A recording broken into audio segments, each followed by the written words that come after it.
हाँ जी, आर्यव्रत की online class में आपका स्वागत है। और कैसे हैं आप सब लोग? बढ़िया होंगे, अच्छे होंगे।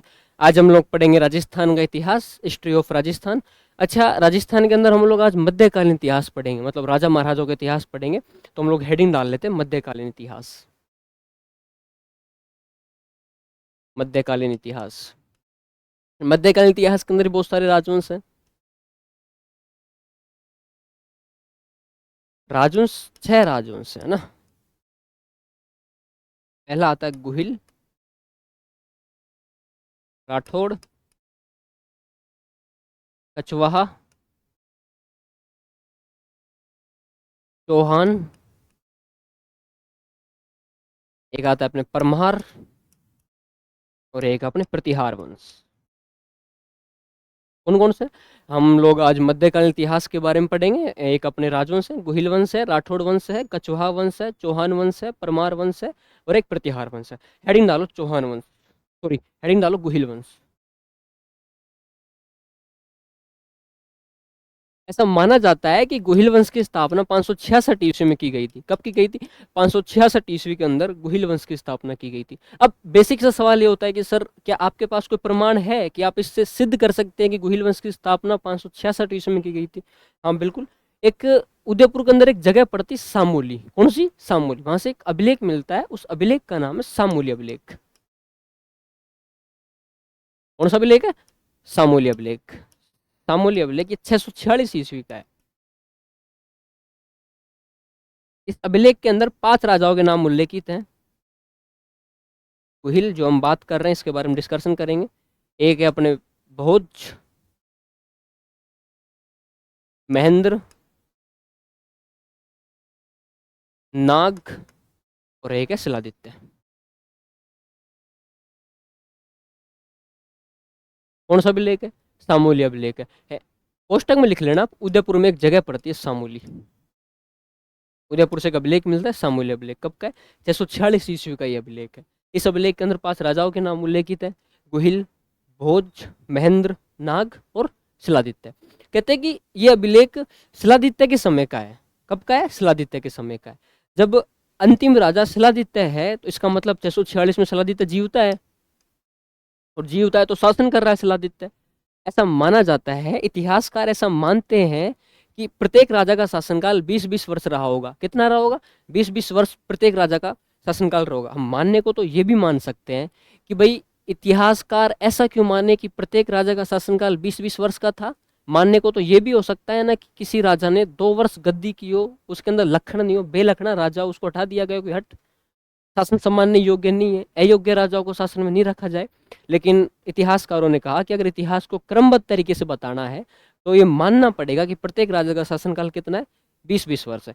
तो हम माने कि भाई शिलादित्य 646 में शासन कर रहा है सामूल्य अभिलेख के अनुसार। शिलादित्य 46 में से 20 घटाएंगे तो नाग कब शासन कर रहा है? नाग शासन कर रहा है अपने 626 में। महेंद्र कब शासन कर रहा है? महेंद्र कर रहा है 606 में। और भोज कब शासन कर रहा है? भोज कर रहा है 586 में। गुहिल कब कर रहा है? 566 में। तो मैंने यहाँ क्या लिखा है आपको? मैंने लिखा है गुहिल वंश की स्थापना कभी? 566 में। समझ आ गई बात? हम कौन सा वंश पढ़ेंगे आज? गुहिल वंश पढ़ेंगे। गुहिल वंश उदयपुर के अंदर एक जगह पड़ती सामूली। कौन सी? सामूली। वहां से एक अभिलेख मिलता है, उस अभिलेख का नाम है सामूल्य अभिलेख।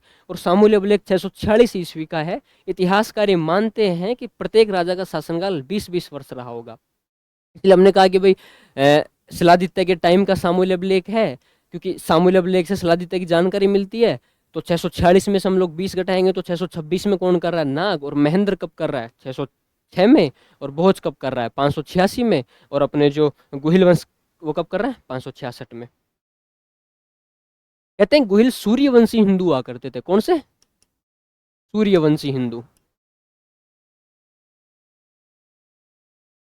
एग्जाम में पूछ ले कि भाई, सूर्यवंशी हिंदू किस वंश को कहा गया है? तो गुहिल वंश है। गुहिल सूर्यवंशी हिंदू हुआ करते थे। एक और बात इसमें थोड़ी सी आप ऐड कर लेना। गुहिल वंश की 24 शाखाएं थी। कितनी शाखाएं थी? 24 शाखाएं थी गुहिल वंश की।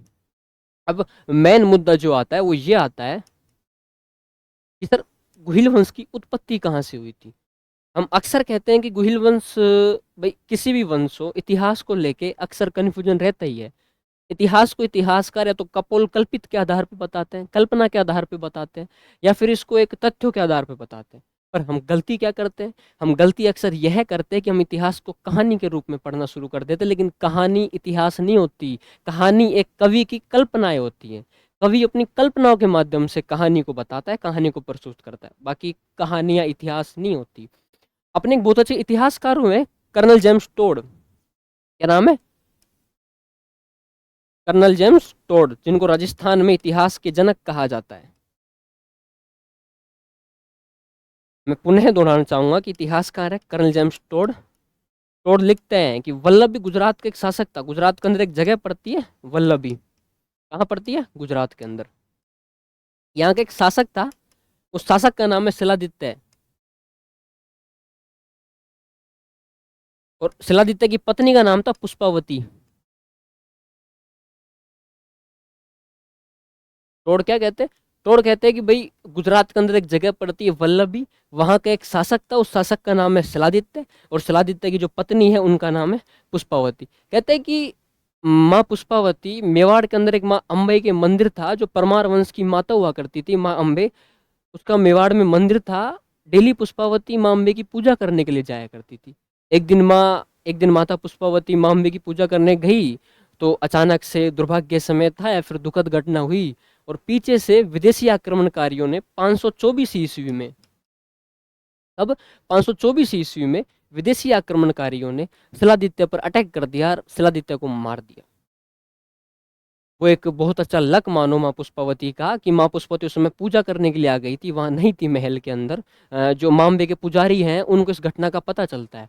तो पुजारी, जब माँ पुष्पावती पुनः पूजा करके गुजरात की ओर लौट रही थी, अपने घर की ओर प्रस्थान कर रही थी, तो पुजारी ने रोका और रोक कर कहा कि माँ पुष्पावती, एक बहुत दुखद घटना है। माँ पुष्पावती ने कहा बताओ क्या क्या दुखद घटना है, कौन सी ऐसी दुखद घटना आ गई जो आप नहीं बता सकते। ताकि आप जब पूजा करने के लिए आए तो अचानक से आपके पति शिलादित्य के ऊपर, महाराज शिलादित्य के ऊपर अचानक से विदेशी आक्रमणकारियों ने हमला कर दिया, और सारे सैनिक मारे गए, और उन आपका पति मर गया, और जो रानियां थी बची कुची उन्होंने सती हो चुकी है। माँ पुष्पावती ने कहा कि जब मेरे पति मर चुके हैं, सारी रानियां सती हो चुकी हैं, तो मुझे भी सती हो जाना चाहिए। लेकिन ब्राह्मण ने पुनः कहा कि माता, मैं आपको बताना चाहूंगा कि हमारे समाज की परंपरा है कि जब किसी माँ की कोख में बच्चा होता है और उस पत्नी का पति मर जाता है, तो पत्नी पहले बच्चे को जन्म दे, तब जाकर सती होया जाता है। तो पुष्पावती की कोख में एक बच्चा था। कहते हैं कि जब पुष्पावती अपने बच्चे को जन्म देती है, तो जो ब्राह्मण था, वो ब्राह्मण एक गुफा में उनका पालन पोषण करता है। तो जो गुहिल का पालन पोषण था वो गुफा के अंदर हुआ था। तो लोगों ने धीरे धीरे कहना शुरू कर दिया गुहादित्य गुहादित्य। क्या कहना शुरू कर दिया, गुहादित्य। तो टोड कहते हैं गुहादित्य से गुहिल वंश की उत्पत्ति हुई थी। टोड क्या कहते हैं, गुहादित्य से गुहिल वंश की उत्पत्ति हुई थी। एक और अपने बहुत चत्ते इतिहासकार हुए हैं, उन इतिहासकार का नाम है अबुल फजल। क्या नाम है, अबुल फजल। अबुल फजल कहते हैं कि ईरान के शासक होते थे नौशेरवा खां।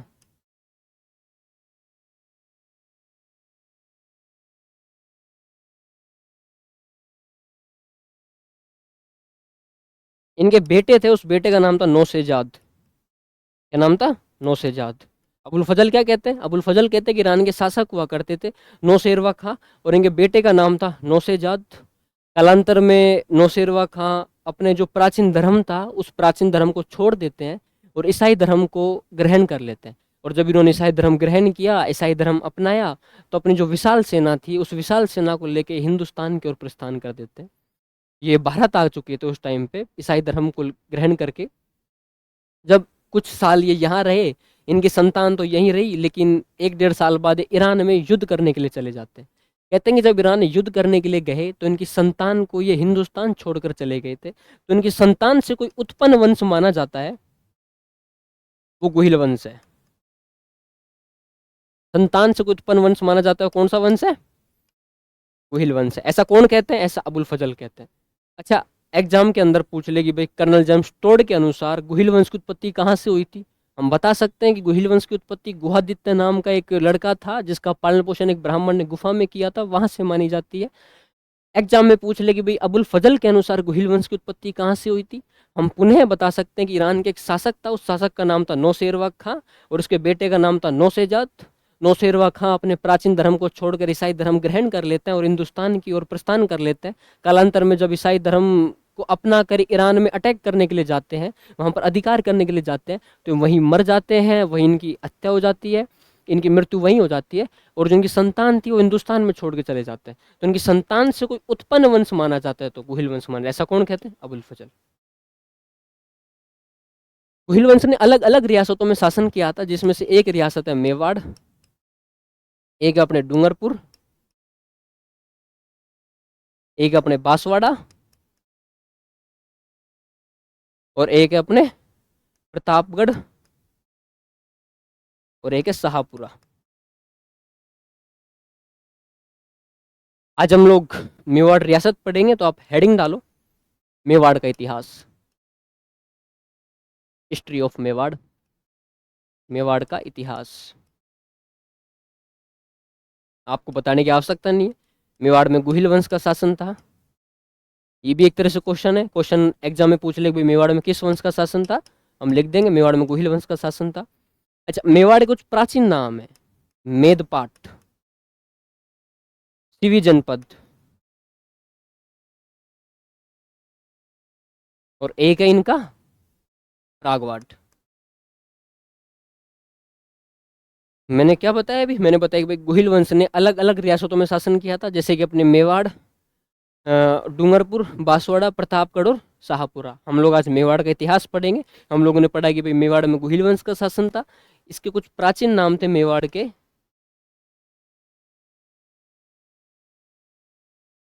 प्राचीन नाम क्या पढ़ा? मेदपाट। अच्छा, मेदपाट इसका नाम क्यों रखा, ये भी स्टूडेंटों को सवाल होता है। वो कहते हैं ना कि भाई एक अच्छा दुकानदार वो होता है जो कस्टमर की भावनाओं को समझे, और एक अच्छा गुरु वो होता है जो विद्यार्थियों की भावनाओं को समझे, है ना। तो जब क्लास रिकॉर्ड हो रही है तो मैं समझ सकता हूँ कि विद्यार्थी के मन में किस प्रकार के क्वेश्चन प्रश्न उठ सकते हैं। मेदपाट इसका नाम इसलिए रखा गया था क्योंकि एक मेद जाति रहा करती थी, मेद जाति।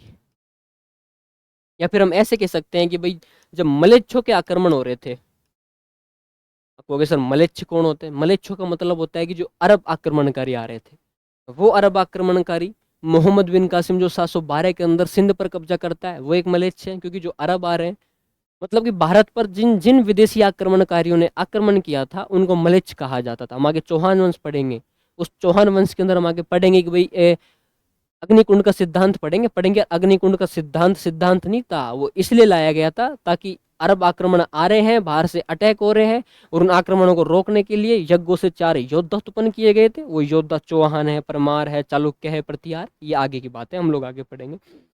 और सिवी जनपद इसका नाम इसलिए रखा गया था क्योंकि इसका जो प्राचीन ग्रंथ है उनमें मेवाड़ का नाम सिवी जनपद मिलता है, तो एक अपन को ये नाम मिल गया।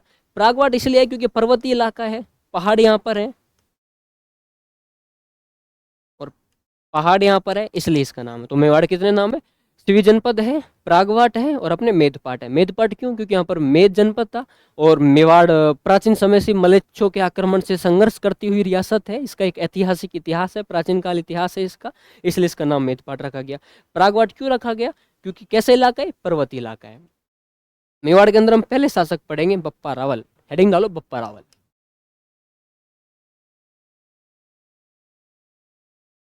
बप्पा रावल का वास्तविक नाम कालभोज था। ये भी एग्जाम के पॉइंट ऑफ व्यू से अच्छा है कि भाई बप्पा रावल का वास्तविक नाम क्या था, तो हम बता सकते हैं कालभोज था। अच्छा, कालभोज क्यों था? आप कहोगे सर बप्पा रावल तो किताबों में इसका नाम बप्पा रावल दे रखा है और वास्तविक नाम इसका कालभोज दे रखा है, ऐसा क्यों कर रखा है? ऐसा यूं है क्योंकि हम लोगों ने पिछले पढ़ा कि सामूहिक अभिलेख से हमको शिलादित्य की जानकारी मिलती है, जो 646 ईस्वी के अंदर शासन कर रहा है। जब कुंभलगढ़ प्रशस्ति देखी गई, जब मेवाड़ का इतिहास लिखा जा रहा था कुंभा के टाइम पे, तो वहाँ देखा गया कि जहाँ पर शिलादित्य मिलना चाहिए था वहाँ तो शिलादित्य मिल रहा है, लेकिन जहाँ बप्पा रावल मिलना चाहिए था वहाँ इनका नाम कालभोज मिल रहा है। इसलिए हमको पता लगा कि बप्पा रावल का वास्तविक नाम कालभोज था। और बप्पा रावल आप गुजरात ले लो या फिर गुजरात के जो आसपास टच करता हुआ इलाका है, मेवाड़ है, सिरोही है या आबू है, ये जो इलाका है टच करता हुआ, यहाँ बड़े लोगों को बापू ही कहते हैं। महात्मा गांधी इसलिए बापू नहीं हुए कि वो बूढ़े हैं, महात्मा गांधी इसलिए बापू हुए थे क्योंकि वो बड़े लोग हैं, नेता हैं, देश के लिए त्याग समर्पण की भावना करके उन्होंने देश को आज़ादी दिलाई थी, इसलिए उनका नाम बापू कह दिया था। इनका स्टार्टिंग में नाम रावल था। जब ये राजा बने, चित्तौड़ के शासक बने, तो इनको किसकी उपाधि दे दी? बप्पा रावल की। एक और चीज ध्यान रखना, नागदा में एक ऋषि रहा करते थे, उन ऋषि का नाम था हारित ऋषि। क्या नाम था? हारित ऋषि। ये हारित ऋषि के अनुयायी हुआ करते थे। कहते हैं कि भाई जब बप्पा रावल नागदा में रहा करते थे तो ये हारित ऋषि गाय चराया करते थे। हम आज भी देखते हैं कि कोई नेता होता है, कोई बड़ा नेता होता है, मुख्यमंत्री होता है, कोई एमएलए वगैरह होता है, कोई भी होता है, वो किसी संत के पास जाते ही रहते हैं। तो उस टाइम पे भी नेता जाया करते थे, राजा महाराजा किसी संत के, किसी ऋषि के अनुयायी हुआ करते थे। अपने बप्पा रावल हारित ऋषि के अनुयायी थे, जो नागदा के रहने वाले थे ऋषि। डेली शाम को बप्पा रावल वहाँ जाते और गुरु जी प्रणाम यूँ डेली ढोक देते। एक दिन एक दिन हारित ऋषि का भगवान के नज़दीक जाने का समय पास आया, स्वर्गवास प्राप्ति का समय आया, तो बप्पा रावल से मिलने गए, और मिलने गए तो हारित ऋषि ने कहा कि मांग बप्पा रावल, तू आज क्या मांगना चाहता है? बप्पा रावल ने कहा कि महाराज वैसे तो मेरी कोई इच्छा नहीं है, लेकिन मेरी एक इच्छा है कि मुझे एक छोटी सी जागीर दे रखी है, आप देख लो कुछ होकर जाए तो, कोई बड़ी रियासत का आप मुझे शासक बना दो तो वो आपकी कृपा है, आप प्रभु की कृपा है। और हारित ऋषि कहते हैं कि जब बप्पा रावल तो चित्तौड़ का शासक बन जाएगा। कहाँ का शासक बन जाएगा? तो चित्तौड़ का शासक बन जाएगा। 734 ईस्वी के अंदर, मैं आपको एक बात बताऊं, हम लोग जब एंशियंट राजस्थान पढ़ेंगे तो एंशियंट राजस्थान के अंदर पढ़ेंगे कि हमको एक मौर्य काल में मानसरोवर अभिलेख मिलता है। कौन सा अभिलेख है? मानसरोवर अभिलेख। ये चित्तौड़ से मिलता है और ये 713 ईस्वी का अभिलेख है। कब का अभिलेख है? 713 ईस्वी का। इस अभिलेख के अंदर 4 राजाओं के नाम उल्लेखित हैं। एक है अपने महेश्वर, एक है भीम, एक है भोज, और जो अंतिम राजा मिलते हैं वो है मान। मानसरोवर अभिलेख कब मिलता है? 713 ईस्वी में। अंतिम राजा कौन है? मान। इसका मतलब मान के टाइम पे मिल रहा है। कहाँ से मिलता है? चित्तौड़ से। मैं इस मान को बोल सकता हूँ मान मौर्य। जब ये अभिलेख मान मौर्य के टाइम पे मिल रहा है और 713 ईस्वी में मिल रहा है, इसका मतलब मान मौर्य 713 में जीवता है, और जीवता है तो 713 में चित्तौड़ गद्दी पर बैठा है। इसका मतलब चित्तौड़ गद्दी पर कौन बैठा है 713 ईस्वी में? मान मौर्य। तो कहते हैं कि भाई 712 ईस्वी के अंदर भारत पर पहला अटैक होता है। कब होता है? 712 ईस्वी में भारत पर पहला आक्रमण सिंध पर होता है। मोहम्मद बिन कासिम नाम का एक व्यक्ति आता है और सिंध पर पहला आक्रमण करता है, और उसका सफल आक्रमण था। हालांकि अटेम्प्ट तो पहले से दे रहा होगा, वो अटैक पहले से कर रहा होगा, कई सालों से वो आक्रमण कर रहा होगा, लेकिन वो आक्रमण सफल नहीं होंगे। 712 के अंदर वो अटैक करता है, उस अटैक के अंदर वो सिंध पर कब्जा कर लेता है। जब ये राजा बन जाता है सिंध का, तो इसके जो नीचे वाले मुसलमान मंत्री थे, उन्होंने प्लानिंग बनाई कि यार क्यों ना चित्तौड़ पर कब्जा किया जाए, क्यों ना हम चित्तौड़ की गद्दी को प्राप्त कर ले। ये जानकारी जब मान मुरी 713 में शासन कर रहा है, इनके मंत्रियों को पता चलती है, और इनके मंत्रियों ने कहा कि यार ये मान मुरी तो बेलखना है, इसमें लखन नहीं है।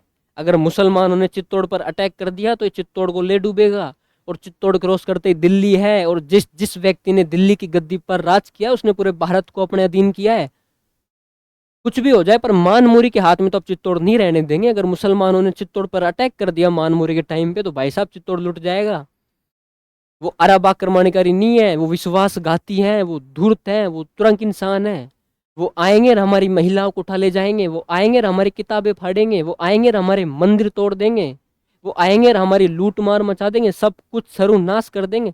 तो इसके हाथ में तो हम मेवाड़ आज रहने दें काल रहने दें। तो मानमोरे के जो मंत्री थे, ये मंत्री जाते हैं बप्पा रावल के पास में। किसके पास जाते हैं? बप्पा रावल। बप्पा रावल उस टाइम पे नागदा छोटी सी जागीर हुआ करती, उसके उसके पास में बप्पा रावल के पास पहुंचे, और बप्पा रावल के पास जाके कहा कि बप्पा रावल देख एक बात है। बप्पा रावल ने कहा बताओ यार क्या बात है? वो जो तेरा मामा है ना उसमें लखन नहीं है। क्यों? क्या क्या कर दिया वो उसने? अब क्या कर दिया? बोला यार 712 में अभी 1 साल पहले मोहम्मद बिन कासिम जो मुसलमान था, वो अरब आक्रमणकारी सिंध पर कब्जा कर लिया, और कुछ साल पीछे वो अपने चित्तौड़ पर आक्रमण करने आ रहा है। बोला तो क्या करें? बोला तो कुछ नहीं है, वो मानमुरी बैठा है, तेरे मामा में लखन नहीं है, वो चित्तौड़ को लुटा देगा। एक काम कर, तू राजा बन जा। बप्पा रावल ने बोला मजाक अच्छा कर ले तो यार तुम लोग यार। अरे मजाक नहीं कर रहा, सच बता रहा हूँ, तू राजा बन जा। बप्पा रावल ने कहा तो तुम इसलिए आए हो कि मैं चित्तौड़ का शासक बन जाऊं? हाँ, हम इसलिए ही आए हैं कि तू चित्तौड़ का शासक बन जाए। पर बप्पा रावल ने मनी मन का हरित ऋषि थैंक यू, क्योंकि हरित ऋषि ने आशीर्वाद दिया था ना कि बप्पा रावल जा और तू चित्तौड़ का शासक बन जा। तो 734 ईस्वी के अंदर बप्पा रावल मान मोरी नामक एक शासक को हराता है और चित्तौड़ का शासक बन जाता है। किसको हराता है? मान मौर्य को, या फिर मान मोरी बोल दो, ऐसे बोल दो। ये भी एग्जाम के हिसाब से इंपॉर्टेंट है कि भाई बप्पा रावल से पहले चित्तौड़ गद्दी पर कौन बैठा हुआ था? मान मोरी बैठा हुआ था। और बप्पा रावल किसको हराता है चित्तौड़ गद्दी पर बैठने से पहले? मान मोरी को हराता है। कब हराता है? 734 में अधिकार कर लेता है। मैंने आपको फिर पुनः बताया कि भारत पर 712 के अंदर पहला आक्रमण होता है, वो आक्रमण मोहम्मद बिन कासिम का था। और अंतिम आक्रमण 1112 के अंदर मोहम्मद गोरी जो तराइन के दरते युद्ध के अंदर पृथ्वीराज चौहान को पराजित कर देता है। इस बीच के 480 साल तक इस भारत को बचाने के लिए अगर कोई लड़ रहा था तो एकमात्र राज्य राजस्थान था। और वो 480 साल तक वो लड़ रहे तो हमारे बप्पा रावल थे, कोई गोविंद थड़ था, कोई वासुदेव था, कोई अपने दुर्लभ राज था, कोई विग्रहराज चतुर था। हम आगे चौहान वंश पढ़ेंगे, उस पढ़ेंगे। वो इन वीरों का खून था यार, जो 480 साल तक इस भारत को बचाने के लिए लड़ रहे थे, त्याग समर्पण तन मन धन से पूरी तरीके से लड़ रहे थे। एक बहुत अच्छे लेखक हैं शंकरदान सामूरिया। शंकरदान सामूरिया लिखते हैं कि पानी रो कहीं पियावणो रजत पियोड़ी रज, संके मन में शर्मा घणे नी बरसे गज। पानी रो कहीं पियावणो, कि राजस्थान की धरती के ऊपर से जब बादल गुजरते हैं तो उनको भी शर्म आती है, उनको भी शंका महसूस होती है। यार इस धरती को काहे पानी की आवश्यकता है, जिस धरती ने 480 साल 500 साल तक खून पी रखा है, वो खून इनका है। 480 साल तक इन वीरों ने इस धरती को खून पिलाया था, तब जाकर हमारा भारत देश अखंड रह पाया था। इसलिए आज हम लोग स्वतंत्र बैठे हैं, वरना कोई चांस नहीं था बचने का भाई साहब। एक इतिहासकार है गौरीशंकर हीराचंद ओझा, वो लिखते हैं कि बप्पा रावल जिसके शौर्य के आगे अरबों का ज्वार का भाटा टूटकर चूर चूर हो चुका था, वो साहसी राजा था बप्पा रावल, है ना। तो हम लोगों ने कितनी जानकारी पढ़ी? हम लोगों ने पढ़ा कि भाई बप्पा रावल का वास्तविक नाम कालभोज था और ये हारित ऋषि का अनुयायी था और इसने 734 ईस्वी के अंदर मान मौर्य को हराकर चित्तौड़ का वो राजा बन गया था। 734 ईस्वी में जो मुसलमानों के अटैक हो रहे थे, मुसलमानों का एक अड्डा था अफगानिस्तान के अंदर, जगह पड़ती गजनी। कौन सी है? गजनी। और कहाँ जगह पड़ती है? अफगानिस्तान में एक जगह पड़ती है ना। थोड़ी सी ध्यान रखना, बात समझ आ जाएगी आपको। गजनी में जगह पड़ती है। कहते हैं कि मुसलमानों की सेना को भगाता भगाता गजनी छोड़ के आया था कि भगो, जहां से तुम आए हो तुम्हें वहीं छोड़ के आऊंगा, सीमा के आसपास मत फटकना, अगर सीमा के आसपास फट गए तो फिर से भागोगे, फिर से मरोगे तुम। कहते हैं कि बप्पा राव ने इतना बुरा मारा था कि मुसलमानों को चप्पल हाथ में लेके भगना पड़ा था वापस गजनी। और गजनी का एक शासक था सलीम, जो इनको भारत भेज रहा था कि जाओ तुम अटैक करो। ये सलीम को हटाता है और अपने भांजे को राजा बन जाता है, अपने भांजे को राजा बना देता है। भांजे को राजा बनाने था क्योंकि खुद बप्पा रावल अपने मामा को हटा के राजा बनाता।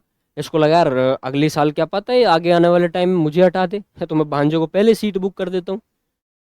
तो मुस्लिम सेना कहाँ छोड़ के आया था? गजनी। गजनी कहाँ पड़ता है? अफगानिस्तान के अंदर एक जगह है। गजनी में किस शासक को हरा देता है? एक सलीम नाम का शासक था, उस सलीम नाम को शासक को हटाता है और अपने भांजे को राजा बना देता है। एक फ्रांस के बहुत अच्छे लेखक हैं, बहुत अच्छे इतिहासकार है, उन इतिहासकार का नाम है सीवी वैद। क्या नाम है? सीवी वैद। सीवी वैद लिखते हैं कि जब मुसलमान आक्रमणकारी, अरब आक्रमणकारी भारत पे अटैक कर रहे थे, उसी समय यूरोप के अंदर एक जगह पड़ती है फ्रांस। कौन सी जगह पड़ती है? फ्रांस। ये उसी समय फ्रांस पर भी अटैक कर रहे थे। सीवी वैद लिखता है कि भारत पे तो जिस शौर्य और साहस और वीरता के साथ इन मुसलमानों का सामना बप्पा रावल कर रहा था, उसी समय फ्रांस का एक सेनापति था चार्ल्स मार्टेल। क्या नाम था उस सेनापति का? चार्ल्स मार्टेल नाम था उस सेनापति का।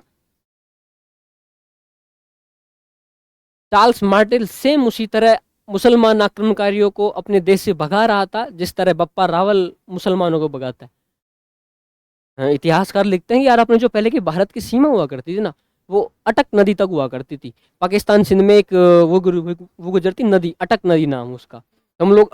हमारी संस्कृति मान देंगे, अटक नदी तक तो हमारी संस्कृति है, और अटक नदी को क्रॉस करते भारत की संस्कृति, अलग संस्कृति आ जाती है। यार अटक के पार लोग मूर्ति पूजा नहीं करते, हम लोग मूर्ति पूजा करते। अटक के लोग गाय को मारते हैं, हम गाय की पूजा करते हैं।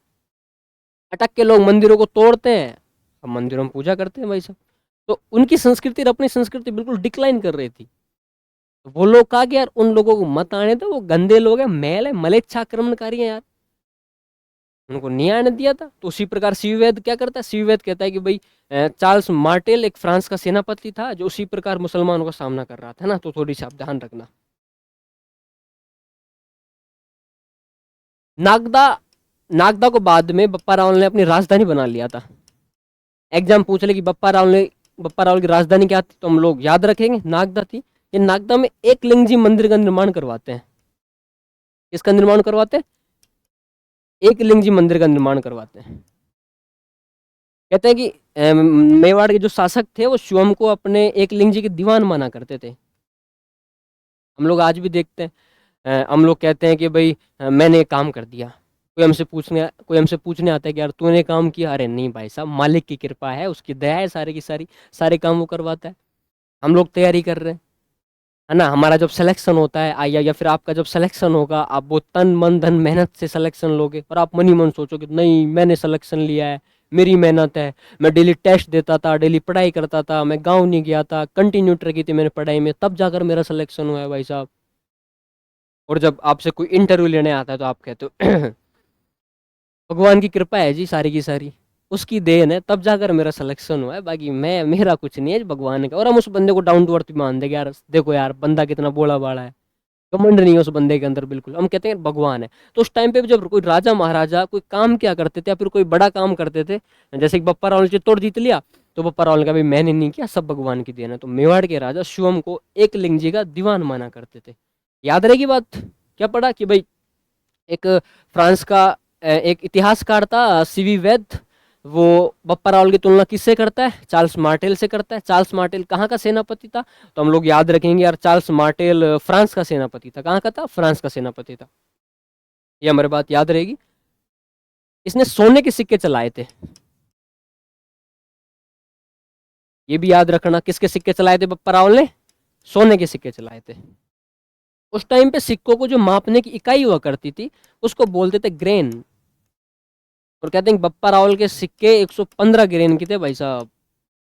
याद रखना, ये थोड़ी सी याद रखने वाली बात है, कितने ग्रेन के थे, 115 ग्रेन के थे। किसके सिक्के चलाए थे, सोने के सिक्के चलाए थे। जो सिक्कों को उस टाइम पे मापने की इकाई हुआ करती थी उसको बोलते थे ग्रेन। कहते हैं कि भाई पहले के जो राजा महाराजा थे वो या तो कांसे के सिक्के चलाते या फिर टिन के सिक्के चलाते, एक मिनट, या तो वो कांसे के सिक्के चलाते या फिर तांबे के सिक्के चलाते। कहते हैं कि प्रथम राजा था जिसके शासनकाल में सोने के सिक्के मिले थे। आज की क्लास हम लोग यहीं खत्म करते हैं, धन्यवाद, कल मिलते हैं।